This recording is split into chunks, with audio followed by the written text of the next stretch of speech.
Hola, buenos días. Hoy les venimos a hablar sobre el síndrome del túnel carpiano. Mi grupo está conformado por Diana Valentina Ramos, Juan Andrés Serrato, Nelson Chico, Sebastián Vargas y quien les habla, Cristian Quiroga.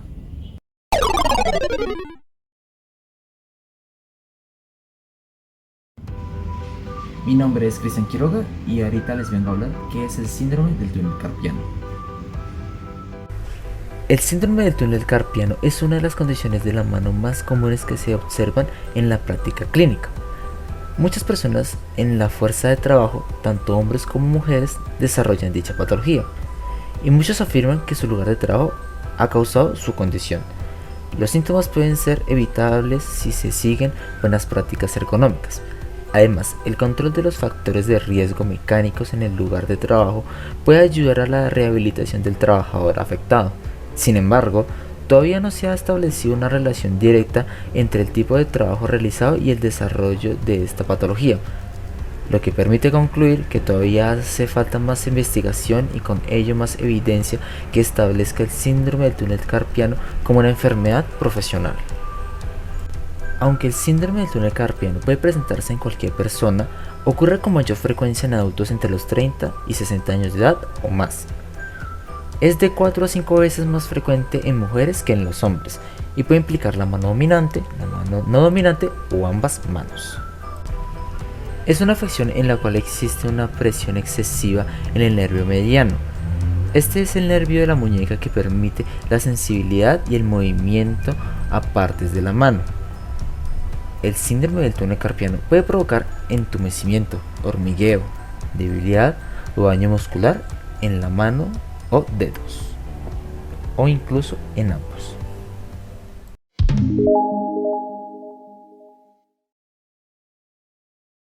Buenos días, mi nombre es Nelson Javier y yo les vengo a explicar sobre cómo se produce el síndrome del túnel carpiano. Al momento de priorizar específicamente en causas del síndrome del túnel carpiano, tendremos este esquema de la muñeca, el cual encontraremos el ligamento transverso del carpo, huesos del carpo, nervio mediano y tendones flexores. Pero lo más importante que queremos conocer en esta ocasión es cómo se define el túnel del carpo. Este es un canal anatómico situado en la muñeca, el cual es delimitado por los huesos del carpo en la parte posterior y por el ligamento transverso en la parte anterior. Ahora, conociendo la definición del túnel del carpo, podemos hablar de la variabilidad de causas que se pueden encontrar en el síndrome del túnel carpiano. Pero antes, haremos una breve definición anatómica de cómo actúa el síndrome del túnel carpiano en la muñeca. El síndrome del túnel carpiano es causado por una presión en el nervio mediano, la cual se extenderá desde el antebrazo a través de un pasaje en la muñeca hasta la mano. Este pasaje en la muñeca es igual a decir al túnel carpiano. Proporcionará una sensación a la palma del pulgar y los dedos, excepto el meñique. También este emitirá las señales nerviosas para mover los músculos que rodean la base del pulgar, o sea, la función motora. Bueno, en primer lugar les mencionaré las causas más frecuentes en el síndrome del túnel carpiano y por otro lado las causas más traumáticas. Demos un hincapié con las causas más frecuentes a desarrollar esta patología. Como primer lugar tendremos los movimientos frecuentes y repetitivos de las manos, como escribir a máquina o utilizar constantemente el teclado o el ratón del ordenador.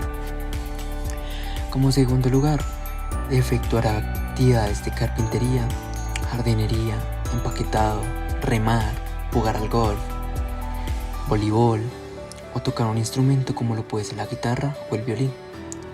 Como tercer lugar, el padecer enfermedades de los huesos o las articulaciones como la artritis, osteoartritis y la artritis reumatoide.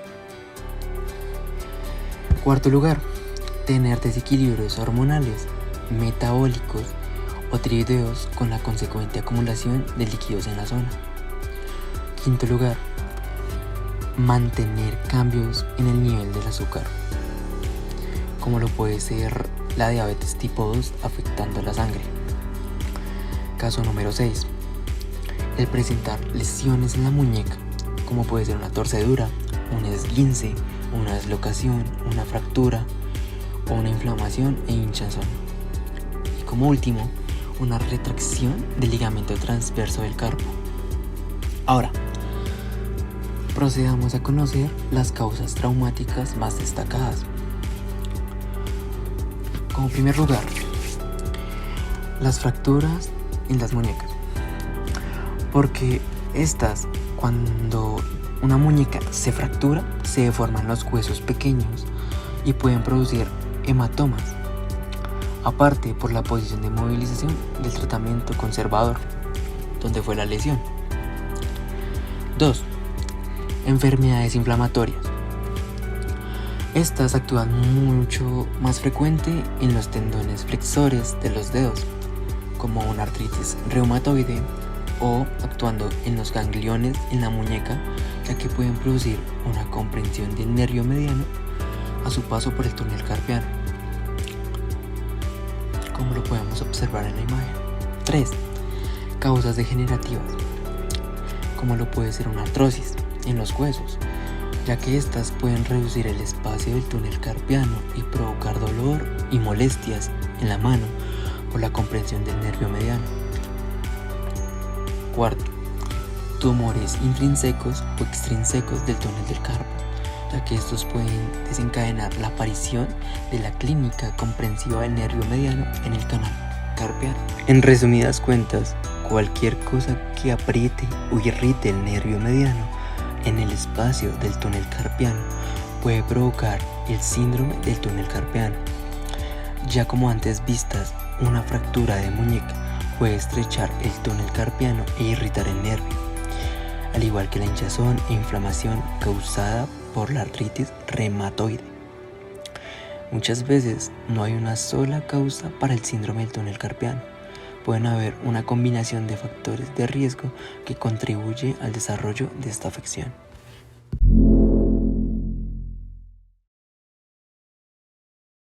Mi nombre es Diana Ramos y voy a explicarles la sintomatología del túnel del carpo. Bueno, ahora que ya tenemos un contexto, vamos a hablar específicamente de los síntomas del síndrome del túnel del carpo. Entonces, para iniciar, la mayoría de los pacientes tienden a quejarse de un dolor en la región de la muñeca y el antebrazo. Esta sensación la asocian al acorchamiento, los calambres e incluso los hormigueos en los dedos pulgar, índice, medio y parte del anular. Estos síntomas usualmente son postulares o nocturnos. Los síntomas más habituales de este síndrome suelen comenzar progresivamente y para esta sesión lo dividimos en 3. El primero que vamos a tratar es el hormigueo y el entumecimiento. Esta sensación de experimentar hormigueo y entumecimiento suele ser en los dedos o en la mano, específicamente en la palma. Generalmente los dedos afectados son el pulgar, el índice, el medio o el anular. No es tan común escuchar de una afectación en el dedo meñique. La sensación que se percibe es parecida a una descarga eléctrica que puede ir desde la muñeca hasta parte del brazo.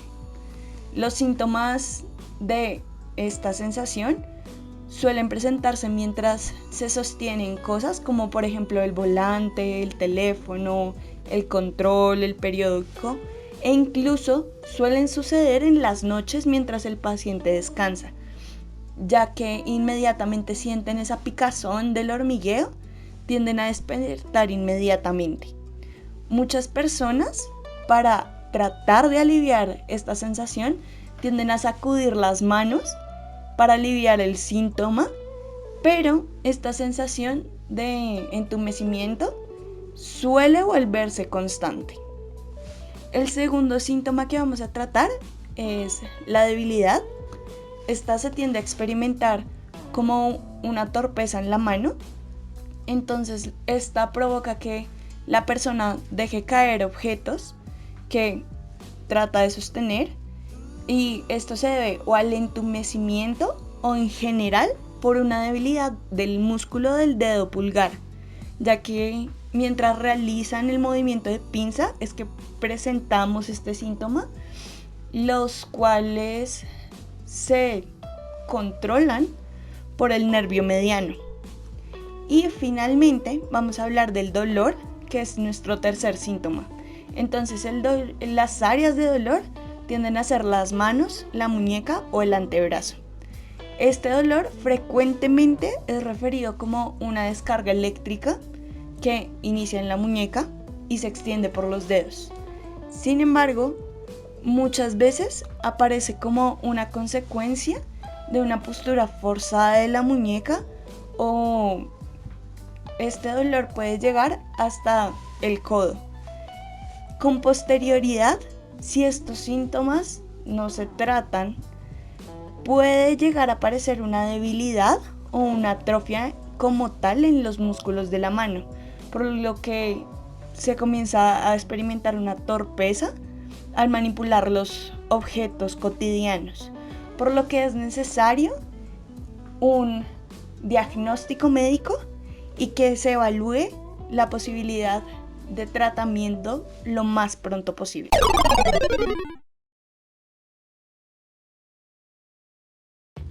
Buenos días, mi nombre es Juan Andrés Cerrato y vengo a dar el diagnóstico de algunos pacientes con esta condición del túnel carpiano. Bueno, para el diagnóstico del síndrome del túnel carpiano se pueden tomar en cuenta algunas determinaciones, como lo son primeramente en antecedentes de los síntomas, debido a que el nervio mediano insensibiliza el dedo meñique. Los síntomas en este dedo pueden llegar a indicar un problema que no es síndrome del túnel carpiano. Los síntomas del síndrome suelen aparecer mientras se sostiene un teléfono o un periódico, o cuando se está al volante. También tienden a ocurrir por la noche y pueden generar incomodidad llegando a despertar a la persona. Otro factor es que se puede notar el entumecimiento cuando se despierta por la mañana. También a tener en cuenta es una exploración física donde se examinará la sensibilidad en los dedos y la fuerza de los músculos de la mano, como lo es por medio de flexionar la muñeca, golpear sobre el nervio o simplemente presionar el nervio puede desencadenar los síntomas en muchas personas. Otro medio para diagnosticar el síndrome del túnel carpiano, o más bien descartar algunas otras complicaciones, es por medio de radiografías. Estas se tomarán de la muñeca afectada. Como digo, es para descartar otras causas del dolor en esta zona, como la artritis o una fractura. Sin embargo, las radiografías no son útiles para hacer un diagnóstico total para el síndrome del túnel carpiano. El uso de la electromiografía es una muy buena prueba para determinar el síntoma, ya que en esta prueba, como sabemos, mide las diminutas descargas eléctricas producidas en los músculos. Durante esta prueba, el médico inserta el electrodo de aguja delgada en músculos específicos para evaluar la actividad eléctrica cuando los músculos se contraen, y pues estos también descansan. Esta prueba puede identificar el daño en los músculos que controla el nervio mediano y también puede descartar otras afecciones.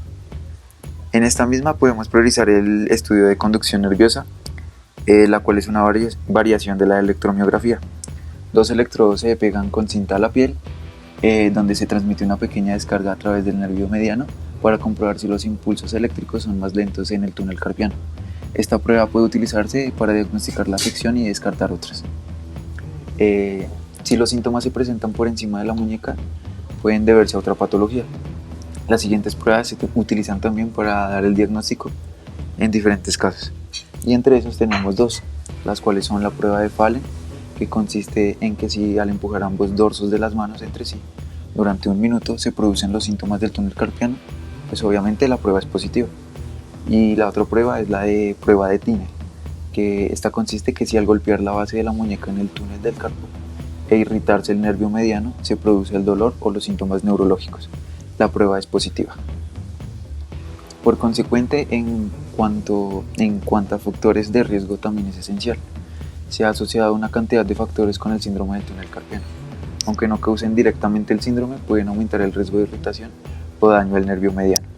Algunos de estos consisten en factores anatómicos, como lo son una fractura o una dislocación de muñeca, o una artritis que deforme los pequeños huesos de la muñeca, y pues como sabemos esto puede alterar el espacio dentro del túnel carpiano y ejercer presión sobre el nervio mediano. Las personas que tienen túneles carpianos más pequeños tienen más probabilidades de padecer el síndrome del túnel. Las personas que en cuestión del sexo, pues este síndrome suele ser más frecuente en las mujeres. Esto podría ser porque la zona del túnel carpiano es relativamente más pequeña en las mujeres que en los hombres. Y pues las mujeres que tienen el síndrome del túnel carpiano también pueden tener túneles carpianos más pequeños que las que no padecen la afección. En cuestión de afecciones que provocan las lesiones a los nervios, esto también es un factor de riesgo. Algunas enfermedades crónicas como la diabetes aumentan el riesgo de lesión a los nervios, incluida la lesión del nervio mediano. También afecciones inflamatorias como la artritis reumatoide y otras afecciones que tienen un componente inflamatorio pueden afectar el revestimiento alrededor de los tendones de la muñeca y ejercer presión sobre el nervio mediano. En cuestión de medicamentos, hay algunos estudios que han demostrado una relación entre el síndrome del túnel carpiano y el uso de anastrozol, que este es un medicamento utilizado para tratar el cáncer mamario. La obesidad también es otro factor. Ser obeso significa un riesgo para el síndrome del túnel carpiano. Y como sabemos, en cuestión de articulaciones, también los cambios en los líquidos corporales, la retención de líquidos pueden aumentar la presión dentro del túnel carpiano e irritar al nervio medio. Esto es común durante el embarazo y la menopausia. El síndrome del túnel está asociado al embarazo y suele mejorar solo después del embarazo. Ciertas afecciones como la menopausia y los trastornos tiroideos, la insuficiencia renal y la linfedema pueden aumentar las posibilidades de padecer este síndrome. También la cuestión de los factores del lugar donde se puede llegar a trabajar, digamos el trabajo con herramientas vibratorias o en una línea de montaje que requiera una flexión prolongada o repetitiva de la muñeca. Esto puede ser perjudicial en el nervio mediano y puede llegar a empeorar el daño ya existente en el nervio, especialmente si el trabajo se realiza en un ambiente frío.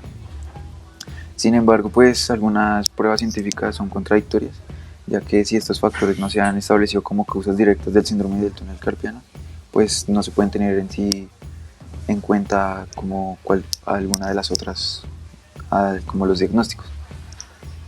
Y bueno, varios estudios también evaluaron la posible relación entre el uso de la computadora y el síndrome del túnel carpiano.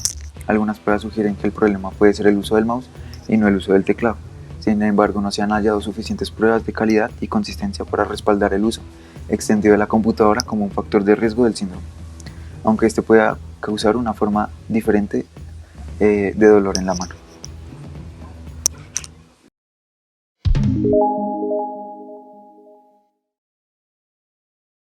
Buen día, mi nombre es Sebastián Vargas Cárdenas y yo les voy a contar sobre el tratamiento que hay para el síndrome del túnel del carpio. Bien, el síndrome del túnel carpiano apenas se detecta, hay que tratarlo lo antes posible para evitar que se complique. En las primeras etapas, remedios simples ayudan a desaparecer el problema. Por ejemplo, tomar descansos para las manos, evitar actividades que hagan que los síntomas empeoren o incluso aplicar toallas frías para reducir la hinchazón. Ya luego existen otros tratamientos que son no quirúrgicos y quirúrgicos, dependiendo de qué tan avanzado esté el síndrome. Si son síntomas leves o moderados, se utilizan métodos no quirúrgicos. Ya si son mayores, en un dolor más intenso o entumecimiento, hay que recurrir a una cirugía. En el caso de la terapia no quirúrgica, los métodos no quirúrgicos, si se logra diagnosticar en esta etapa, se pueden utilizar yesos en la muñeca, que son básicamente una férula. Esta férula hará que la muñeca se mantenga inmóvil mientras estamos durmiendo y aliviaríamos síntomas como lo son el hormigueo o el entumecimiento. Y como estamos utilizando esta férula en la noche, ayudamos a que los síntomas de día no aparezcan. También ya en una parte más de medicamentos tenemos los fármacos antiinflamatorios no esteroideos, también conocidos como AINE. Estos son, por ejemplo, el ibuprofeno, que ayudan a aliviar el dolor a un corto plazo. Aún así, no existe evidencia de que estos hayan ayudado a mejorar el síndrome como tal. Otro tipo de fármaco son los corticosteroides. Estos ya son medicamentos que se inyectan con el fin de que sean más eficaces y ayuden a aliviar el dolor. Como tal, los corticosteroides disminuyen la inflamación y la hinchazón que se están produciendo en el nervio mediano. Bueno, en el caso en el que los síntomas hayan empeorado, se recurre a la cirugía, la cual es ya una liberación del túnel carpiano como un método definitivo. Existen dos tipos de cirugías que se practican para esto. La primera es una cirugía endoscópica, en el cual el cirujano introduce un dispositivo, el cual tiene una cámara y pues se mete dentro del túnel carpiano.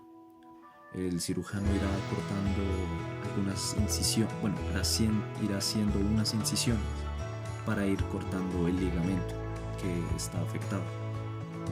Y luego también existe la cirugía abierta, que ya es una cirugía un poco más dolorosa, en el cual el cirujano hace una incisión en la palma de la mano, está sobre el túnel carpiano y corta directamente el ligamento para liberar el nervio. Como tal, esto es el método definitivo que ayuda a las personas a superar este síndrome. Y sin embargo, igual los ligamentos irán creciendo poco a poco, pero ya en este caso dejarán más espacio para el nervio, evitando que se produzca otro síndrome nuevo. Como tal, la mano la podremos ir usando poco a poco hasta ya lograr de nuevo poder usarla normalmente. Si los síntomas eran muy graves, es posible que no desaparezcan por completo. Sin embargo, no serán tan intensos como antes.